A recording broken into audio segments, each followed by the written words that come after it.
তার মানে ভুলে গেছো। ইয়েস। দিতে ইচ্ছে করছে, কি মিষ্টি লাগলো, এই তুই ভুলে গেছো, গানটা ভুল গাইছো, আর কত আনন্দ। মানে গান একমাত্র আমি সঠিক গাই, গান সবাই পুরোটা গিয়ে দেবে।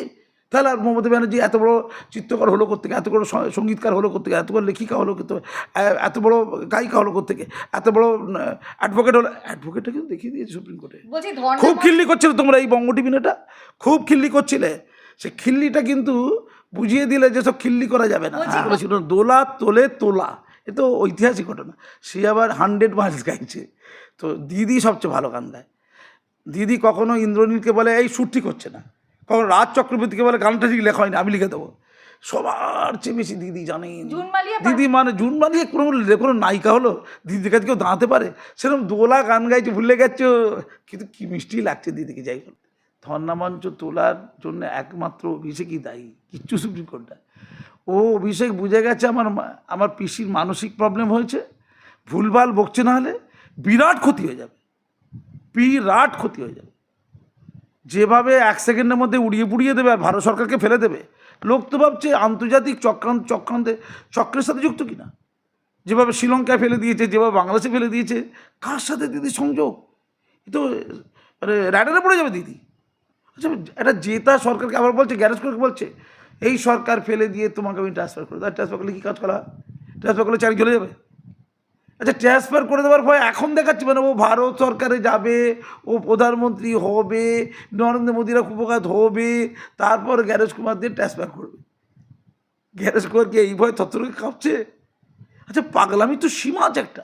মানুষের জন্য নয়, ভোটের জন্য, লোকে ভয় দেখানোর জন্য, অশান্তি তৈরি করার জন্য, মানুষের মধ্যে কাঁটাতারের বেড়া তৈরি করার জন্য। আর একটা, বুদ্ধিজীবীরা এখনো কত তেল দিতে পারে আমাকে, সেইটা একটু পরখ করতে চেয়েছে। ওই সিপিএমে ধান্দাবাজি করা একটা ছেলে, সে কি নাম, কি কুর না কি একটা নাম, কুকুর না কি একটা কুর নাম আর কি, সেই কুর সে চলে এলো, তাকে দিয়ে পুজো করা যায়। আমি বলতে চাইছি 1 সেকেন্ডে মেরে দেবে বলেছে।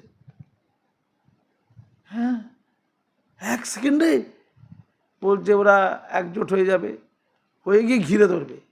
এ তো ভয়ঙ্কর ভাই, এ তো আততায়ীর মতো। তারপরে দুষ্কৃতীদের রক্ষক মাননীয়া, আর গোটা মুসলমান সমাজ দুষ্কৃতী, তাদের রক্ষা করছে মাননীয়া। যদি দিদি এই দুষ্কৃতীদের দড়িতে বেঁধে গেছে, যদি ছেড়ে দেয় 1 সেকেন্ড লাগবে। কি রে ভাই, গোটা জাতিকে নিয়ে খিল্লি করা। আমি টিভিতে গতকালকে বলেছি, দুধেল গাইয়ের মধ্যে একটা মর্যাদা ছিল, গাইদের পুজো হয়, তাহলে কি রাম ছাগল মুসলমানদের এখন ধরতে হবে কি? এরা অভিষেক বারবার অনুরোধ করেছে, তাই আমি তুলে নিলাম। কি বলবে তাহলে? ক্যা ছি ছি করা যাচ্ছে না তো, কিছু তো একটা বলতে হবে। দরজা খুলে গেছে, এবার জানলা খুলে যাবে। তাহলে এরপরে এসআইআর নিয়ে গোটা রাজ্যের মানুষের আর আতঙ্ক রইল না, প্রত্যেকের সমস্যা মিটে গেল, এসআইআর আতঙ্ক দূর হোক। এবং এরপরে যদি এসআইআর কোনো সমস্যা একটা হয়, তার জন্য দিদি দায়ী। দিদি তো বলছে আমি জয়লাভ করে দিয়েছি, তাহলে আবার ওই ঘরে কী আছে? মানে দোলা সেন তো তোলা আদারের হিসেবটা ভালো করতে পারে, যে এবার তোরা ভাগটা করে খা। দোলা তো বলেছিল দোলা তোলে তোলা, এ তো ঐতিহাসিক ঘটনা। সে আবার 100 মাইলস গাইছে। তো দিদি সবচেয়ে ভালো গান গায়। দিদি কখনো ইন্দ্রনীলকে বলে এই সুর ঠিক হচ্ছে না, কখনো রাজ চক্রবর্তীকে বলে গানটা ঠিক লেখা হয়নি, আমি লিখে দেবো। সবার চেয়ে বেশি দিদি জানেন। দিদি মানে জুন মালিয়া কোনো নায়িকা হলো, দিদির কাছে কেউ দাঁড়াতে পারে? সেরকম দোলা গান গাইছে, ভুলে গেছো, কিন্তু কি মিষ্টি লাগছে দিদিকে। যাই হলো, অসাধারণ মিষ্টি। আমার ঠিক ঘরের আমার পিসি মনে হচ্ছে, নিজের পিসি। ভুলে গেছো, গানটা ভুলে গেছো, শুধু দিদির মনে থাকে গান। দিদি কিন্তু বলে না। দিদি সংস্কৃত শ্লোক একটা ভুলেছে, দিদি সরস্বতী বন্দনা শ্লোক একটা ভুলেছে, দিদি কি কে কাকে ওই রস খাইয়ে, ফলের রস খাইয়ে অনশন ভঙ্গ করেছিল, ভুলেছে? দিদি সিধু কানু ডহর, যে ডহর মানে যে রাজপথ, দিদি ওটা জানে না। সিধু পরিবারে কে আছো, কানু পরিবারে কে আছো বলে শহীদ মিনারে বলা, বলে ডহর পরিবারে কে আছো। ডহর যে কোনো ব্যক্তি না, ওটা রাজপথ, সাঁওতালি ভাষায় রাজপথকে ডহর বলে, রাস্তা বলে। দিদি এইগুলো কিন্তু তর্ক করবে না। দিদি বলেছে না, ওটাই আইন। ধরো দিদি তোমার নাম মনীষা নয়, তোমার নাম আনিশা করে দিল, তোমার নাম তাহলে কি হলো? আনিশা। ওটা সঠিক, তোমার মা ভুল বলেছে, তোর বাবা ভুল বলেছে, আনিশাই সঠিক। দিদি ভুলে গেছো, ওটা কি মিষ্টি করে দেখো, ওইটার জন্য একটা দিদিকে ভোট দিতে ইচ্ছে করছে। কি মিষ্টি লাগলো, এই তুই ভুলে গেছো, গানটা ভুল গাইছো, আর কত আনন্দ। মানে গান একমাত্র আমি সঠিক গাই, গান সবাই পুরোটা গিয়ে দেবে। তাহলে আর মমতা ব্যানার্জি এত বড় চিত্রকর হলো কোত্থেকে, এত বড় সঙ্গীতকার হলো কোত্থেকে, এত বড় লেখিকা হলো কোথেকে, এত বড় গায়িকা হলো কোত্থেকে, এত বড় অ্যাডভোকেট হলো। অ্যাডভোকেটটা কিন্তু দেখিয়ে দিয়েছে সুপ্রিম কোর্টে। বলছি খুব খিল্লি করছিলে তোমরা এই বঙ্গ টিভিটা, খুব খিল্লি করছিলে। সে খিল্লিটা কিন্তু বুঝিয়ে দিলে যে সব খিল্লি করা যাবে না। হ্যাঁ, বয়স্ক মানুষ শুধু উনি থাকবেন, আর সব তরুণ তরুণা থাকবেন। বেশি বয়স হলে ওনার কাছে সেটা রিজেক্ট। আর মঞ্জু ম্যাডাম মনে হচ্ছে ব্যক্তিত্ব সম্পন্ন মানুষ। আমার দলে এত ব্যক্তিত্ব সম্পন্ন মানুষ থাকবে কেন? সে প্রণাম করতে এসছে, দুচ্ছাই করবো, কোনো একটা গোপন অঙ্ক আছে। আসলে উনি একজন সিনিয়র পলিটিশিয়ানকে যে অসম্মান করতে পারেন, এই উদাহরণটা তিনি স্থাপিত করলেন এই ধর্ণা মঞ্চে। মানে ধর্ণা মঞ্চের শিক্ষা কী যদি বলা হয়, ধর্ণা মঞ্চের শিক্ষা কী? ধর্ণা মঞ্চের শিক্ষা হচ্ছে যারা সুশীল সমাজ তাদেরকে দিচ্ছে ভিক্ষা, তারা ভিক্ষাশ্রিত মানুষ হয়েছে, বিক্রি হয়েছে, এটা একটা শিক্ষা। আর একটা হচ্ছে গুণী মানুষ, বয়স্ক মানুষ, সম্মানীয় মানুষদের অসম্মান করা যায়। তিনি এমএলএ হলেও যায়, ওই দলের এমএলএ হলেও যায়। আর ওই সিপিএমে ধান্দাবাজি করা একটা ছেলে, সে কি নাম, কি কুর না কি একটা নাম, কুকুর না কি একটা কুর নাম আর কি, সেই কুর সে চলে এলো, তাকে নিয়ে পুজো করা যায়। মানে দিদি বোঝাতে চাইছেন যে তোরা সব যারা সব নোংরা টোকরা আবর্জনা তোরা আয়, আরও নোংরা আবর্জনা চাই। আর উনি যেটা করছিলেন লাগাতার, তাতে কিন্তু নাবিশ্বাস উঠে গিয়েছিল ওই অভিষেক বন্দ্যোপাধ্যায়। এটা বুঝতে হবে, অভিষেকের কাছে খবর ছিল যে ওই ধর্মতলা যে ধর্ণা মঞ্চ, ঈদের সময় তখন রোজা চলছে, মুসলমান সমাজের লোকজন কেনা বেচা করে ওই জায়গায়, সব দোকানপাটগুলো অবাঙালি মুসলমানদের, মানে যারা আসলেই খুব গ্রহণীয় রাজ্যের সরকারের কাছে। বাম আমলও তাই, তৃণমূল আমলও তাই, বিজেপিরও তাই হবে কিনা যায় না। তো ওদের বেচা বিক্রি প্রবলেম হচ্ছে, কাস্টমাররা কিনতে এসে যানজটের মধ্যে পড়ছে, দুর্ভোগের মধ্যে পড়ছে। বাবা এতে আবার মুসলিম ভোট এদিক ওদিক হয়ে যাবে বা দরকার নেই, তাতেই তুলে নেয়। আর দিদি খুব ভুলভাল বকছিলেন, প্রচণ্ড ভুলভাল বকছিলেন। অভিষেক লেখাপড়া জানা ছেলে, আধুনিক শিক্ষা দীক্ষা পেয়েছে, মানে সরকারি স্কুলে পড়েনি আর কি, মানে একটু প্রাইভেট স্কুল পড়েছে, ক্যাট ব্যাট স্যাট এসব ইংলিশ জানেন। তো ও তো বুঝেছে যে যেটা করছে আমাদের, মানে ওটা কী বলে, পিসি বলে, তো পিসি ঠিক করছে না, কেন্দ্রে সরকারকে নাকি ফেলে দেবে। কোনো কিচ্ছু নেই, আলোচনা নেই, 29 সালে ইলেকশন। তাহলে দুটো ব্যাপার, কেন্দ্রে সরকারকে ফেলে দিতে গেলে তাহলে নাইডুর সাথে আর নীতিশের সাথে ওর গোপন তাহলে কোনো তো আছে, ট্রানজ্যাকশন আছে। তাহলে নাইডু নীতিশকে কি এখন স্ক্যানার রাখতে হবে, মানে দ্বন্দ্ব লাগিয়ে দেওয়া আর কি করে দেবে। আচ্ছা ভ্যানিশ করা গেল, তাকে তো গাছে বাঁধার কথা বলা হয়েছিল, তো উনি এসে তো রীতিমতো একদম দোদন্য প্রতাপ অভিনয় করে গেলেন বিরাটভাবে। চন্দ্রিকাকে বলেন ডোন্ট সাউট, চন্দ্রিমা মন্ত্রীকে। আমাদের এডিজি আইন শৃঙ্খলা বিনীত গোয়েলকে একেবারে ধমক। 6টা ডিস্ট্রিক্ট ম্যাজিস্ট্রেট বারোনিয়ার সব যারা সব অনুপ্রাণিত সব ধমক। তারা কখন গাছে বাঁধবে? জনগণকে বলতে চাইছি বাংলার, দিদি যেটা বলেন বা তার সঙ্গী সাথীরা যেটা বলেন সেটা সত্য নয়, সেটা মিথ্যা, এটা তো প্রমাণিত হয়ে গেল। এই যে ভুলভাল বকা, ভুলভাল কওয়া আর অসম্মানিত হওয়া, কওয়া আর হওয়া, এইটা কিন্তু মানুষ নেবে না, বুঝে গেছে অভিষেক বন্দ্যোপাধ্যায়। আবার একটা ভুল বকে গেছে। কিন্তু ধর্ণা ওঠার আগে দেবাংশু ভট্টাচার্য তিনি যে অকাল চণ্ডীপাঠ করছিলেন, সেটা নিয়ে কি বলবেন? এদের অকাল নিষ্ক্রমণ ঘটবে এই জন্য, মানে তেমন কিছু না। ভোট হবে কিন্তু ভোট হবে না, ভোট হবে অথচ হলো না। মানে ওদের যারা অনুপ্রাণিত দুধেল গাই সিনারিওতে আসবে না, ওদের ভূত ভোটাররা থাকবে না, তাহলে ভোটটা কে দেবে? আমি বলতে চাইছি 1 সেকেন্ডে মেরে দেবে বলেছে। হ্যাঁ, 1 সেকেন্ডে বলছে ওরা একজোট হয়ে যাবে, হয়ে গিয়ে ঘিরে ধরবে। এ তো ভয়ঙ্কর ভাই, এ তো আততায়ীর মতো। একজোটে ঘিরে ধরবে, ইনশাল্লাহ নিশ্চয়ই বলবে, ইনশাল্লাহ ইল্লাল্লাহ নিশ্চয়ই বলবে, নারায়ে তাকবীর নিশ্চয়ই বলবে। ঘিরে ধরে সংখ্যাগুরু 70% যারা আছে সংখ্যাগুরু, মানে যারা শুভেন্দু অধিকারীদের হিন্দু তুমি এক বলেছে, শুভেন্দু অধিকারীর কথা বলেছে, বিজেপির কথা বলেছে, সাবধান বিজেপি, আমি ঢাল হয়ে বাঁচাচ্ছি। তারপরে দুষ্কৃতীদের রক্ষক মাননীয়া, আর গোটা মুসলমান সমাজ দুষ্কৃতী, তাদের রক্ষা করছে মাননীয়া। যদি দিদি এই দুষ্কৃতীতে দড়িতে বেঁধে গেছে, যদি ছেড়ে দেয় 1 সেকেন্ড লাগবে। কি রে ভাই, গোটা জাতিকে নিয়ে খিল্লি করা। আমি টিভিতে গতকালকে বলেছি, দুধেল গাইয়ের মধ্যে একটা মর্যাদা ছিল, গাইদের পুজো হয়, তাহলে কি রাম ছাগল মুসলমানদের এখন ধরতে হবে? কি এরা চূড়ান্ত অসম্মান।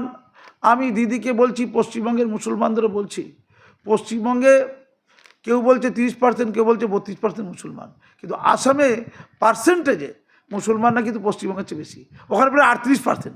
সেখানে হেমন্ত বিশ্ব শর্মা সরকার আছে, ওখানে মুসলিম হচ্ছে 38% হওয়া সত্ত্বেও এ চালাকি করবেন না। এটা যা করছে, যে সংখ্যাগুরু অংশের যে মানুষরা উদার, তারাও আস্তে আস্তে সাম্প্রদায়িক হয়ে যাবে, তারাও মেরুকরণে বিশ্বাস করবে। দিদি মনে হচ্ছে এই কাজটাই তিলে তিলে করছে।